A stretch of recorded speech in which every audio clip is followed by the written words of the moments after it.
Welcome back friends. तो आज की वीडियो जो है VLW के एस्पिरेंट के लिए स्पेशल रहने वाली है, लेकिन बाकी भी जितने भी एस्पिरेंट हैं वो भी इस वीडियो में बने रह सकते हैं, शायद उनको भी कुछ फ़ायदा हो जाए।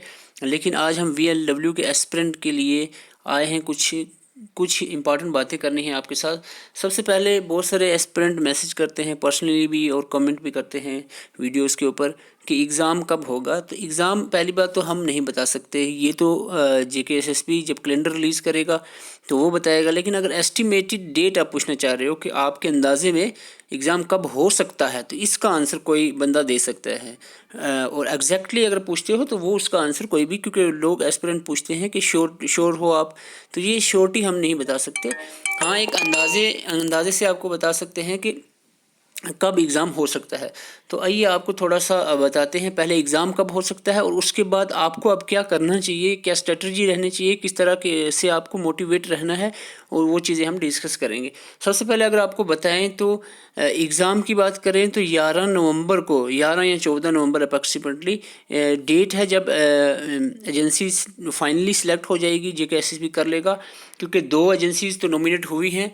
अब एजेंसी सिलेक्ट हो जाती है तो उसके बाद चांसेस हैं कि 4-5 दिन के अंदर अंदर कैलेंडर निकल जाए। यानी एक्सपेक्टेड डेट हम मान सकते हैं कि 15 नवंबर तक एग्ज़ाम की डेट्स आ सकती हैं। तो उसका मतलब है 15 नवंबर के बाद आती है तो कम से कम 15 दिन तो ज़रूर डेट में वक्फा होगा। यानी 1 दिसंबर या 1 दिसंबर के बाद जो है एग्ज़ाम स्टार्ट हो सकते हैं, ये एक्सपेक्टेड है। ठीक है, और इसमें भी हो सकता है कि पहले JKPSI और FAA का एग्ज़ाम पहले करवाया जाए, अगर ऐसा होता है। और अगर CBT एग्ज़ाम होता है तो हो सकता है VLW का थोड़ा और डिले हो सकता है। अगर चांसेस देखें तो VLW को 15 दिसंबर के बाद आप मान के चल सकते हैं। तो हो सकता है 15 दिसंबर में हो जाए, ना हुआ तो आगे जनवरी में भी शिफ्ट कर सकता है। ये एक एक्सपेक्टेड आइडिया है। अब बात आती है क्या हम प्रिपरेशन करें या छोड़ दें, क्या करें। सिंपल सी बात है, आपको यार मैंने 5 साल इंतज़ार किया है जॉब के लिए। बहुत सारे एस्पिरेंट 5-5 साल लगाते हैं, इंतज़ार करते हैं, प्रिपरेशंस करते रहते हैं।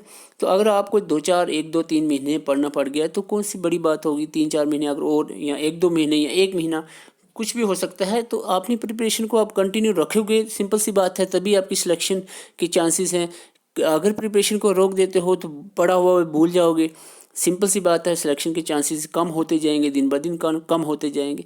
अब आपके हाथ में है, अगर आप कंटिन्यू रखते हो तो होपफुली कि आपका एग्ज़ाम 1-2 महीने में हो जाए और आपकी सिलेक्शन हो जाए। ठीक है, तो ये चीज़ आपके हाथ में है। और जॉब की इम्पोर्टेंस सबको पता है कि कितनी इंपॉर्टेंस है जॉब की। अब बात ये आती है, आप कहोगे यार हमने पढ़ लिया है सारा, अब बोर हो गए हैं, अब क्या पढ़ें। तो मैं आपको ये चीज़ बता दूं, ऐसा कौन सा एस्पिरेंट होता है कि जो कहे कि सब पढ़ लिया है। सब पढ़ लिया है का मतलब है 120 का पेपर आएगा और आपके 120 आ चुके हैं आपके हिसाब से। ऐसा ही आप कहना चाह रहे हो, जो एस्पिरेंट कहते हैं पढ़ लिया है अब बोर हो गए। तो ऐसा आई डोंट थिंक ऐसा है कि आपके 120 में से 120 की तैयारी हो चुकी है, यानी आप 120 ले आओगे, ऐसा नहीं है। अब आपने करना ये है कि आपने कोशिश करनी है कि मैं 120 में से 120 मार्क्स लाऊं, तो जाकर 90-95 तक आप पहुंचोगे। तो ये करने के लिए आपको क्या करना है, ये सिलेबस आपके सामने है। ठीक है, देखो बहुत सारे एस्पिरेंट्स की बात करूं मैं, जो मुझे कांटेक्ट करते हैं, उनमें से मोस्टली जो एस्पिरेंट है वो कहते हैं कि इनका जो है जनरल अवेयरनेस का 20 मार्क्स क्लियर है, इंग्लिश का वो ऐसे ही समझते हैं क्लियर है, यानी बिना तैयारी के। लेकिन ऐसा हालांकि होता नहीं है। और उनका कहना है कि कंप्यूटर हमारा तैयार है। और यहाँ पर रीजनिंग और एप्लीट्यूड के मामले में कुछ एस्पिरेंट वीक नज़र आ रहे हैं। जहाँ तक मैंने हज़ारों से बात मेरी होती है, तो उनकी बात कर रहा हूँ, जिनमें जो आप सुन भी रहे होंगे बहुत सारे एस्पिरेंट। तो उनका कहना ये है, पहली बात ये है कि अब आप एक्सपेक्टेड 1.5 महीना मान के चलो, यानी आप 45-50 दिन रख लो। 50 दिन आपके टारगेट जो है नेक्स्ट 50 दिन का बनाओ। ठीक है, 50 दिन और पढ़ ली यार, कौन सा आपका कुछ आपके नॉलेज में कमी होने वाली है। ठीक है, तो आप 50 दिन का टारगेट बनाओ, उसमें आप 10-10 दिन पर सब्जेक्ट को डिवाइड कर सकते हो। अगर आपने पढ़ा है तो एडिशन करने में क्या जाता है आपको। ठीक है, अगर आपको 10 दिन पर सब्जेक्ट देने हैं, यानी 5 सब्जेक्ट 10-10 दिन देने हैं, आपको आज से टारगेट बनाना है। अब पहला सब्जेक्ट आपके पास पोस्ट जनरल अवेयरनेस है। जहाँ तक बात करें, हमने जनरल अवेयरनेस की ऑलमोस्ट सारी वीडियो अपलोड की हैं, सिवाय 1-2 टॉपिक जो इतने इंपॉर्टेंस नहीं रखते थे इस सिलेबस में, तो उनको छोड़कर बाकी मैंने वीडियोस और मॉक टेस्ट वगैरह भी अपलोड किए हैं फ्री ऑफ कास्ट। आपको वीडियोस प्लेलिस्ट में विजिट करें। ठीक है, चैनल पर जाएँ, चैनल पे आप क्लिक करें, वहाँ ऊपर प्लेलिस्ट आपको मिलेगा, उस पर जाकर आप देख सकते हैं।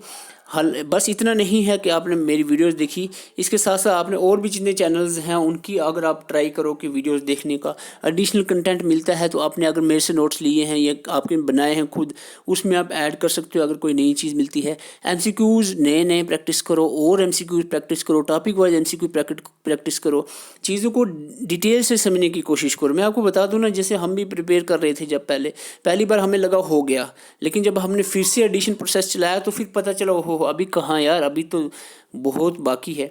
तो इस तरह से फिर आपको नई चीज़ें मिलती हैं, फिर आपको अब तो मुझे पता चला इसका ये करना था, इसका ये भी करना था, हो ये भी इम्पॉर्टेंट है। तो नई चीज़ें आपके सामने आती रहती हैं, एक्सपीरियंस बढ़ता रहता है, फिर जाके आपके पास एक कैपेबिलिटी बनती है कि आप एग्ज़ाम में अच्छा स्कोर कर सकें।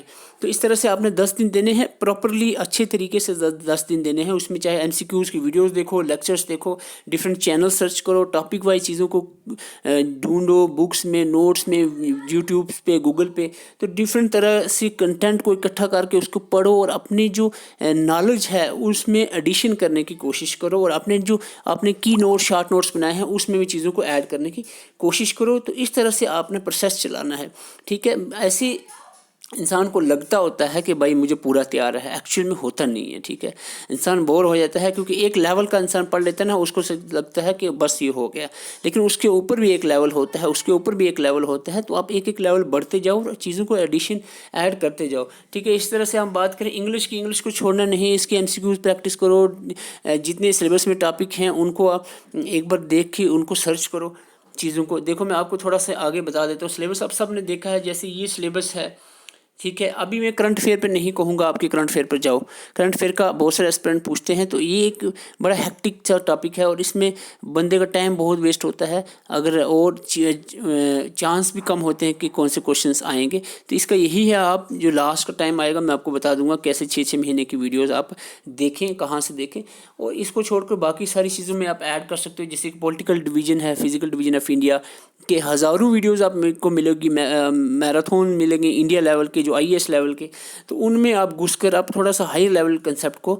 इसको बढ़ाने की कोशिश करो। क्लाइमेट एंड क्राफ्ट पे भी आप मैराथन सेशंस देखो, उसके बाद आईएएस लेवल की आप इसकी मतलब जो नोट्स होंगे उसमें से चीज़ों को निकाल कर आप इसमें ऐड करने की कोशिश करो। इस तरह से सारे टॉपिक्स को कि एमसीक्यूज़ भी आप टॉपिक वाइज एमसीक्यू जो है, एमसीक्यूज़ की मैं सीधी सी बात हूँ, ऐसे बहुत सारे एस्पिरेंट देखे हमने जिन्होंने कोई एमसीक्यू छोड़ा ही नहीं, यूट्यूब गूगल पे कोई भी एमसीक्यूज़ टॉपिक किसी भी टॉपिक का छोड़ा नहीं। तो इस तरह की प्रिपरेशन होनी चाहिए, तभी सिलेक्शन के चांसेस बनते हैं। तो इसके अलावा इस तरह से सारी चीज़ों को आपने अच्छे से करना है, उनको उनकी एडिशंस करनी है और अपने जो की नोट्स हैं उनमें चीज़ों को ऐड करते जाना है।